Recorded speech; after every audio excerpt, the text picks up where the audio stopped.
नमस्कार विद्यार्थियों। आज हम हिंदी कार्य पुस्तिका प्रवाह है कक्षा 6 और 7 की कार्यपत्रक 88 को हल करेंगे। देखिए,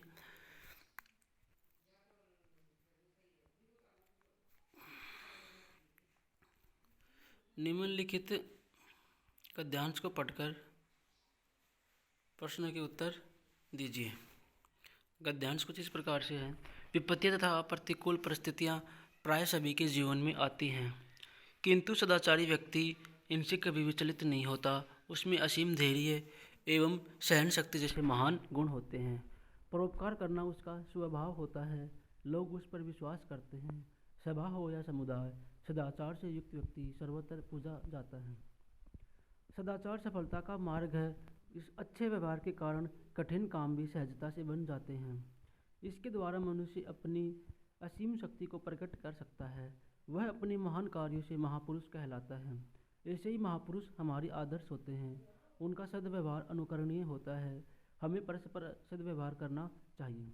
प्रश्न पहला, सदाचारी व्यक्ति का स्वभाव होता है परोपकार करना। इसका उत्तर होगा प्रश्न 2, मनुष्य अपनी असीम शक्ति को प्रकट कर सकता है, तो वो कर सकता है सदाचार से। प्रश्न 3, सदाचारी व्यक्ति में कौन कौन से गुण होते हैं। उसमें असीम धैर्य, सहन शक्ति जैसे महान गुण होते हैं। प्रश्न 4, उपयुक्त गद्यांश को पढ़कर इस गद्यांश में से निम्नलिखित भावार्थ को व्यक्त करने के लिए आने वाले एक शब्द का चुनाव कीजिए। अच्छा व्यवहार करना, जिसका लिए एक शब्द आएगा सदाचार या सद्व्यवहार। प्रश्न 6, अच्छा आचरण करना या व्यवहार करने वाला, जिसके लिए एक शब्द होगा सदाचारी। प्रश्न 6, जो व्यवहार या आदत दूसरों से ग्रहण करने योग्य हो उसे कहेंगे अनुकरणीय। प्रश्न 6, दूसरों की मदद करने वाला, जिसे कहें दूसरों की मदद या भला करना, जिसे कहेंगे परोपकार। अंतिम अंक देखिए, किसी भी समस्या या दुख को झेलने या सहन करने की क्षमता, सहन शक्ति। प्रश्न 5, निम्नलिखित शब्दों के लिए एक वाक्य लिखिए। असीम, जिसकी कोई सीमा न हो। समुदाय, समाज। मुकाबला, टक्कर। सामर्थ्यवान, शक्ति से संपन्न। प्रश्न 6, गद्यांश में वर्णित गुणों वाले किन्हीं दो व्यक्तियों के नाम लिखिए। पहले हैं महात्मा गांधी, दूसरे हैं डॉक्टर APJ अब्दुल कलाम। अब कार्यपत्रक 89 देखिए। दी गई कहानी को पढ़कर प्रश्नों के उत्तर लिखिए। कहानी कुछ इस प्रकार से है। एक नदी के किनारे ताड़ का भारी पेड़ था। वह मोटा और मजबूत था। उसके निकट ही सरकंडे के कुछ पौधे उगे थे। तिनके तने नरम व लचीले थे। एक दिन जोर की आंधी आ गई। ताड़ का पेड़ खूब मजबूत होते हुए भी बीच में से टूट गया तथा सरकंडों के पौधों के बीच जा गिरा, परंतु सरकंडों के पौधे को किसी प्रकार की कोई हानि न हुई।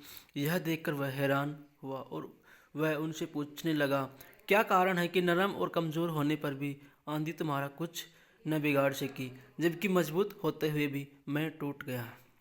ताड़ भाई, आप अपनी शक्ति की अकड़ में झुके नहीं और टूट गए, परंतु हमने नरम होने के कारण झुककर आंधी की प्रभुता स्वीकार की। इसमें से प्रश्न देखिए, स्वीकार की और सुरक्षित रहे। प्रश्न पहला, नदी के किनारे खालिस्तान का पेड़ था। उत्तर होगा ताड़।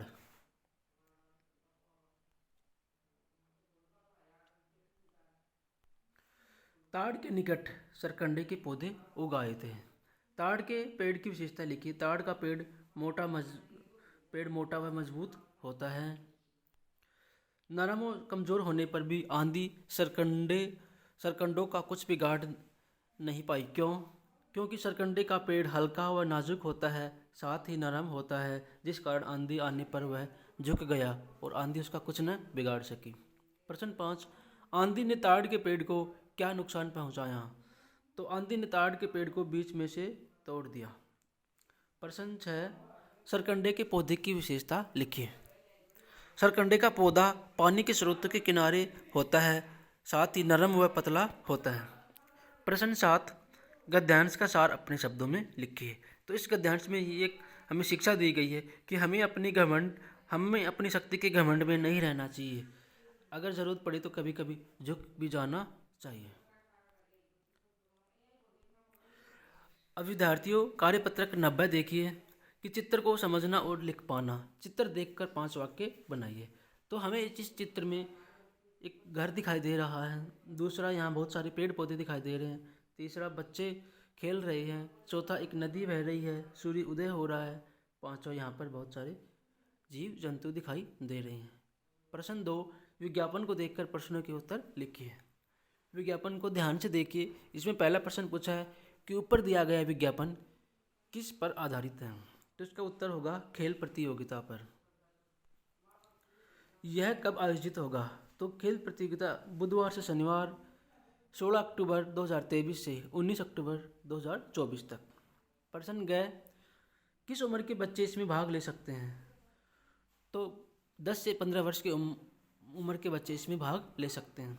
घ का देखिए, यह प्रतियोगिता किस राज्य में आयोजित हो रही है, यह प्रतियोगिता राजस्थान के उदयपुर शहर में आयोजित हो रही है। तो विद्यार्थियों, आपको ये क्लास कैसी लगी, अच्छी लगी तो कमेंट करना। जय हिंद।